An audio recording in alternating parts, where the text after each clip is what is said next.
Hello friends, ಎಲ್ರಿಗೂ ನಮಸ್ಕಾರ. ಇವತ್ತಿನ ವಿಡಿಯೋದಲ್ಲಿ ತುಂಬ ರುಚಿಕರವಾದ ಡಿಫ್ರೆಂಟ್ ಆದಂಥ ಒಂದು ಹೊಸ ರೆಸಿಪಿನ ಶೇರ್ ಮಾಡ್ತಾ ಇದ್ದೀನಿ. ಇದನ್ನು ನೀವು ಬೆಳಗಿನ ತಿಂಡಿಗಾದರೂ ಮಾಡ್ಕೋಬೋದು ಅಥವಾ ಮಧ್ಯಾಹ್ನ ಊಟಕ್ಕೆ ಮಾಡಿಕೊಂಡ್ರೂ ಕೂಡ ಚೆನ್ನಾಗಿರುತ್ತೆ. ಬನ್ನಿ ಮಾಡೋದು ಹೇಗೆ ಅಂತ ನೋಡ್ಕೊಳ್ಳೋಣ. ಮೊದಲು ಸ್ಟವ್ನ ಆನ್ ಮಾಡಿ ಕಡಾಯಿ ಇಟ್ಕೊತಾ ಇದ್ದೀನಿ.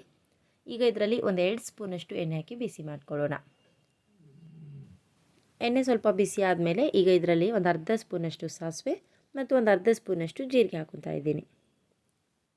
ನೋಡಿ, ಸಾಸಿವೆ ಮತ್ತು ಜೀರಿಗೆ ಚಟಪಟ ಅಂತ ಸಿಡಿಯುವಾಗ ಈಗ ಇದಕ್ಕೆ ಒಂದು 2 ಹಸಿರು ಮೆಣಸಿನ್ಕಾಯಿನ ಚಿಕ್ಕದಾಗಿ ಕಟ್ ಮಾಡಿ ಹಾಕ್ಕೊತಾ ಇದ್ದೀನಿ. ನಿಮ್ಮ ಖಾರಕ್ಕೆ ಎಷ್ಟು ಬೇಕೋ ಅಷ್ಟು ನೋಡ್ಕೊಂಡು ಸೇರಿಸ್ಕೊಳ್ರಿ. ಆಮೇಲೆ ಒಂದು ಸ್ವಲ್ಪ ಕರಿಬೇವಿನ ಎಲೆ, ಒಂದು ಸ್ವಲ್ಪ ಹಿಂಗೆ ಕೂಡ ಹಾಕ್ಕೊತಾ ಇದ್ದೀನಿ. ಇದರ ಜೊತೆಗೆ ಒಂದು ಮೀಡಿಯಮ್ ಸೈಜ್ ಈರುಳ್ಳಿಯನ್ನು ಕೂಡ ಚಿಕ್ಕದಾಗಿ ಕಟ್ ಮಾಡಿ ಹಾಕ್ಕೊತಾ ಇದ್ದೀನಿ. ಈಗ ಇವೆಲ್ಲವನ್ನು ನೀಟಾಗಿ ಫ್ರೈ ಮಾಡ್ಕೊಳ್ಳೋಣ.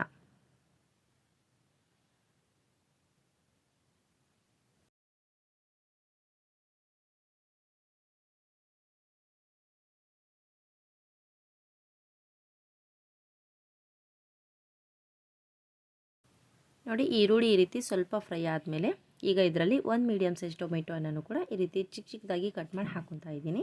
ಈಗ ಟೊಮೆಟೊ ಕೂಡ ಸ್ವಲ್ಪ ಸಾಫ್ಟ್ ಆಗಬೇಕು, ಅಲ್ಲಿವರೆಗೂ ಫ್ರೈ ಮಾಡ್ಕೊಳ್ಳೋಣ.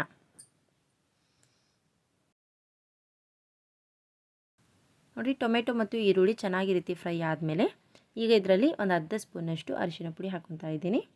ಇದ್ರ ಜೊತೆಗೆ ರುಚಿಗೆ ಎಷ್ಟು ಬೇಕೋ ಅಷ್ಟು ಉಪ್ಪು ಕೂಡ ಹಾಕ್ಕೊಳ್ರಿ. ಆಮೇಲೆ ಒಂದೇ ಒಂದು ಸ್ಪೂನಷ್ಟು ಗರಂ ಮಸಾಲ ಪೌಡ್ರನ್ನು ಕೂಡ ಹಾಕ್ಕೊತಾ ಇದ್ದೀನಿ. ಈಗ ಎಲ್ಲವನ್ನು ನೀಟಾಗಿ ಕಲಿಸ್ಕೊಳ್ಳೋಣ.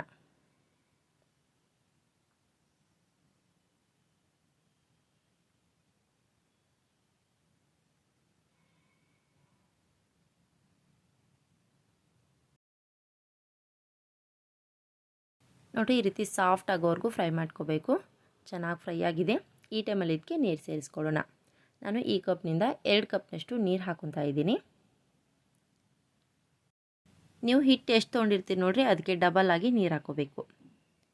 ಈಗ ಇದರಲ್ಲಿ ಒಂದು ಸ್ವಲ್ಪ ಹುಣಸೆಹಣ್ಣಿನ ರಸ ಹಾಕ್ಕೊಳ್ಳೋಣ.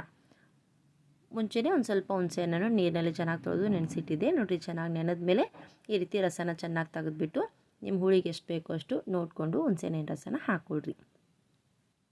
ಹುಳಿ ಹಾಕಿದ್ಮೇಲೆ ಸಿಹಿ ಕೂಡ ಹಾಕಲೇಬೇಕು, ಹಾಗಾಗಿ ಒಂದು ಸ್ವಲ್ಪ ಬೆಲ್ಲ ಕೂಡ ಹಾಕ್ಕೊತಾ ಇದ್ದೀನಿ. ಈಗ ಎಲ್ಲವನ್ನು ನೀಟಾಗಿ ಒಂದು ಸಲ ಮಿಕ್ಸ್ ಮಾಡಿ ಕುದಿಲಿಕ್ಕೆ ಬಿಡೋಣ.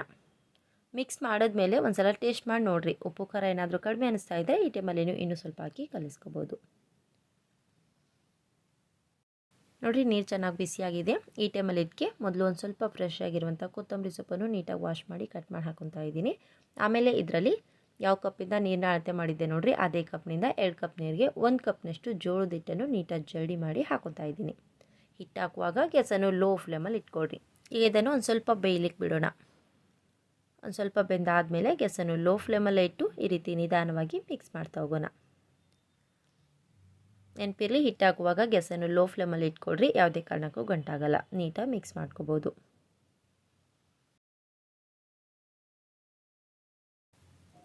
ನೋಡಿರಿ, ಯಾವುದೇ ಥರ ಗಂಟಿರೋದಾಗೆ ನೀಟಾಗಿ ಗರ ಗರ ಅಂತ ಈ ರೀತಿ ಮಿಕ್ಸ್ ಮಾಡಿಕೊಡ್ರಿ.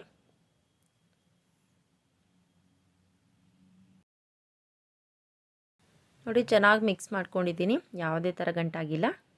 ಈಗ ಗ್ಯಾಸನ್ನು ಲೋ ಫ್ಲೇಮಲ್ಲಿಟ್ಟು ಮೇಲ್ ಮುಚ್ಚಿ ಒಂದು ಸ್ವಲ್ಪ ಬೇಯಲಿಕ್ಕೆ ಬಿಡೋಣ. 1 ನಿಮಿಷದವರೆಗೂ ಬೇಯಿಸಿದ್ದೆ. ತುಂಬಾ ಚೆನ್ನಾಗಿ ರೆಡಿಯಾಗಿದೆ. ಈ ಟೈಮಲ್ಲಿ ಇದಕ್ಕೆ ನಾನು ಒಂದೇ ಒಂದು ಸ್ಪೂನಷ್ಟು ಬಿಳಿ ಎಳ್ಳನ್ನ ಹಾಕ್ಕೊತಾ ಇದ್ದೀನಿ. ಈಗ ಎಲ್ಲವನ್ನು ಒಂದು ಸಲ ಮಿಕ್ಸ್ ಮಾಡ್ಕೊಳ್ಳೋಣ. ಎಳ್ಳು ಹಾಕೋದು ಆಪ್ಷನಲ್, ಇದ್ದರೆ ಹಾಕೋಬೋದು, ಇಲ್ಲಾಂದರೆ ಸ್ಕಿಪ್ ಮಾಡ್ಕೋಬೋದು. ಹಾಕಿದ್ರಂತೂ ಸೂಪರಾಗಿರುತ್ತೆ. ಹಾಕಿದ್ರೂ ಕೂಡ ಈ ರೀತಿ ಕೊನೆ ಟೈಮಲ್ಲಿ ಹಾಕಿ ಮಿಕ್ಸ್ ಮಾಡಿಕೊಡ್ರಿ. ನೋಡಿರಿ, ತುಂಬಾ ಚೆನ್ನಾಗಿ ರೆಡಿಯಾಗಿದೆ. ಈ ಟೈಮಲ್ಲಿ ಸ್ಟವ್ನ ಆಫ್ ಮಾಡಿ ಈಗ ಮುದ್ದೆ ಕಟ್ಟೋದು ಹೇಗೆ ಅಂತ ನೋಡ್ಕೊಳ್ಳೋಣ. ಬಿಸಿ ಬಿಸಿ ಇರುವಾಗಲೇ ನಾವು ತುಂಬ ಸುಲಭವಾಗಿ ಮುದ್ದೆನ ಕಟ್ಕೋಬೋದು, ಚೆನ್ನಾಗಿ ಬರುತ್ತೆ.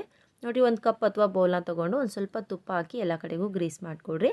ಆಮೇಲೆ ಬೇಯಿಸಿ ಇಟ್ಕೊಂಡಿರುವಂಥ ಹಿಟ್ಟು ಎಷ್ಟು ಬೇಕೋ ಅಷ್ಟು ಹಾಕಿ ಈ ರೀತಿ ನೀಟಾಗಿ ಅಲಗಾಡಿಸ್ಕೊಂಡ್ರೆ ತುಂಬಾ ಚೆನ್ನಾಗಿ ಸಾಫ್ಟಾಗಿ ರೆಡಿ ಆಗುತ್ತೆ.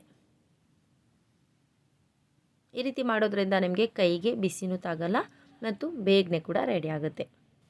ನೋಡಿರಿ, ಯಾವುದೇ ರೀತಿ ಕ್ರ್ಯಾಕ್ ಆಗದೆ ಇರೋ ಥರ ತುಂಬ ಚೆನ್ನಾಗಿ ರೆಡಿ ಆಗುತ್ತೆ. ನಿಮಗೆ ಪಲ್ಯ ಸಾಂಬಾರು ಮಾಡಲಿಕ್ಕೆ ಬೇಜಾರಾಗಿದ್ದರೆ ಈ ರೀತಿ ಮಸಾಲ ಮುದ್ದೆನ ಒಂದು ಸಲ ಖಂಡಿತ ಟ್ರೈ ಮಾಡಿ ಟೇಸ್ಟ್ ಮಾಡಿ ನೋಡಿರಿ. ನಿಮಗೂ ಕೂಡ ಖಂಡಿತ ಇಷ್ಟ ಆಗುತ್ತೆ. ಈ ಬಿಸಿ ಬಿಸಿ ಮುದ್ದೆಗೆ ಮೇಲ್ಗಡೆ ಸ್ವಲ್ಪ ತುಪ್ಪ ಸೇರಿಸ್ಕೊಂಡು ತಿಂದ್ರಂತೂ ಸೂಪರಾಗಿರುತ್ತೆ. ಈ ಮಸಾಲ ಮುದ್ದೆ ರೆಸಿಪಿ ನಿಮಗೂ ಇಷ್ಟ ಆಗಿದೆ ಅನ್ಕೋತೀನಿ. ಇಷ್ಟ ಅನಿಸಿದ್ರೆ ಪ್ಲೀಸ್ ಲೈಕ್ ಮಾಡಿರಿ, ಫ್ರೆಂಡ್ಸ್ ಫ್ಯಾಮ್ಲಿಗೂ ಶೇರ್ ಮಾಡಿರಿ ಮತ್ತು ಹೇಗಾಗಿದೆ ಅಂತ ನಿಮ್ಮ ಅನಿಸಿಕೆಗಳನ್ನು ಕೆಳಗಡೆ ಕಮೆಂಟ್ಸಲ್ಲಿ ತಿಳಿಸಿರಿ.